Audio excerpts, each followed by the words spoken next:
So, Corey, we're in the super limited edition 2 model year only CT6-V Blackwing motor. Yes.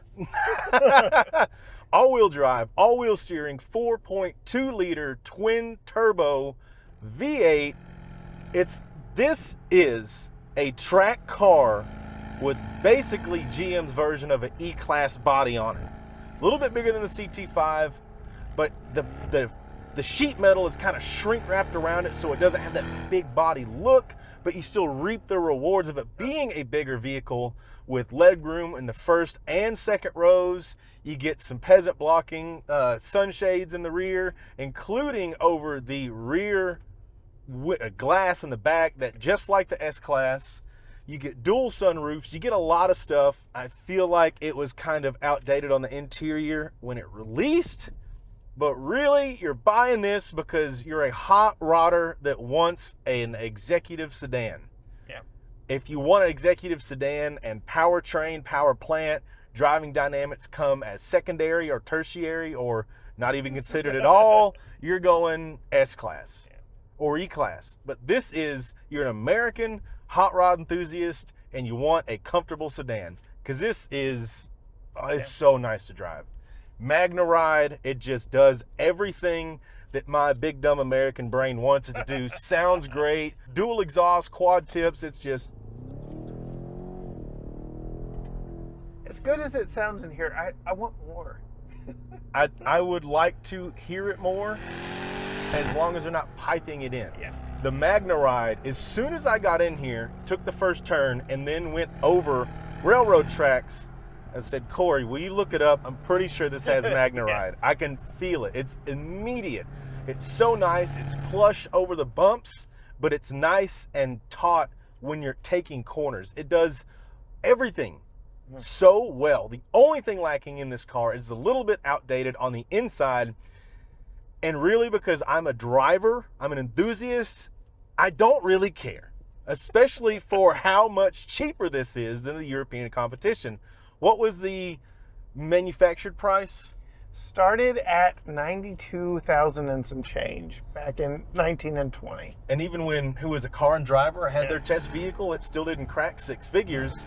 He's flirting with it. And when this car does it all so well, you can't argue with that price, especially when there's only about 1,500 of these ever made across 2 years. And man, it's gonna be a collector's item. I feel like we're at the bottom of the value curve right now. People are gonna want it because you can't get it.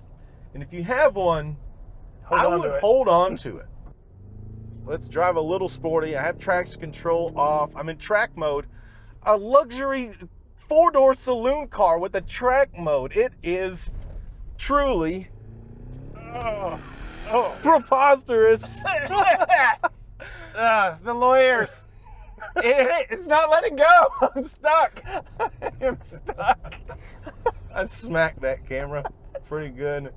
Paddle shifters. Metal. Very clicky, very responsive paddle shifters. I can't ask for anything more in this price range. And this one's on sale for in the mid-70s. Mid-70,000. It's a 2019. It's got 25,836 miles. It's available at Wagner Cadillac. Dual zone heated front seats, so you can do a full heated seat or you can do your elderly back warmer. You have the 3-stage on both of those, 3-stage cooled seats. Some of the stuff kind of classic GM, creaks a little bit.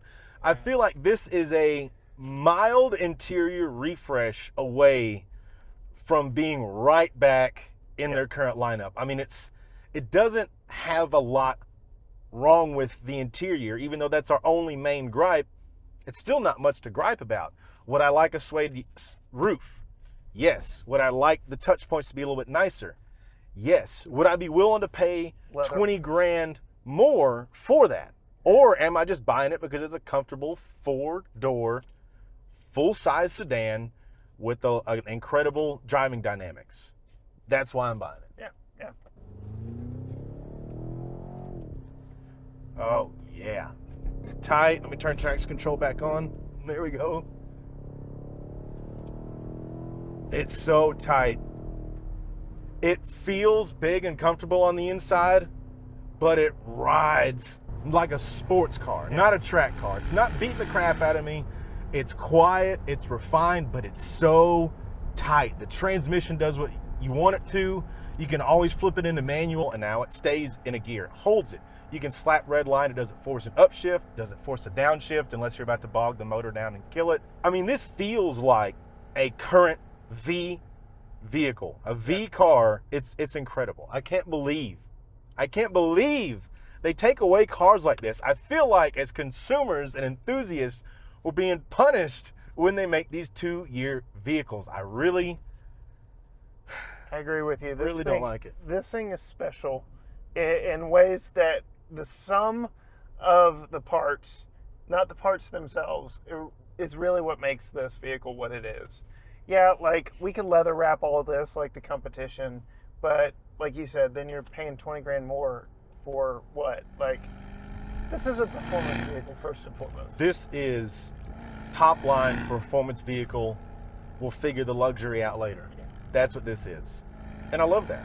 This was when the brand was at a tipping point. They were ready to redefine themselves, and this was going to be their halo car.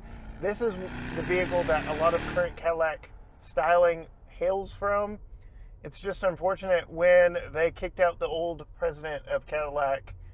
This was one of the casualties of his departure. He was the big champion of a big American sedan when sedans are dying, and the corporate brass said, kill it. Sedans need to make a comeback. They make a lot more sense, and the only exception is if you have a child that needs child seats. Yeah. Then I get it.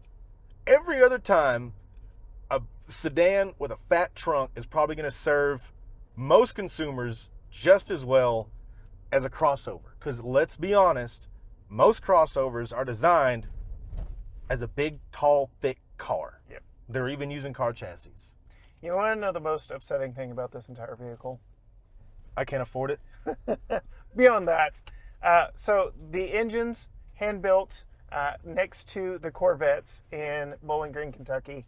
The plant where this stellar chassis was produced, put together in all final assembly, has completely gutted any resemblance of what it was, and now they make EVs. Yeah, this is actually not coming back. Yeah. They don't even have the plant in place that made this. It's gone.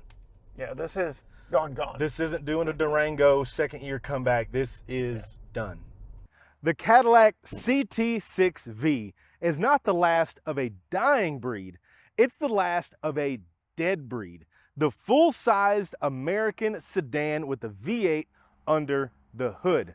Yet another casualty to the crossover takeover. This is a vehicle that is so special that Gale Banks swapped out of his supercharged Mercury Marauder and made this his new daily driver. This is lightning in a bottle. There's not many out there, and it's truly a travesty that this is not still in production.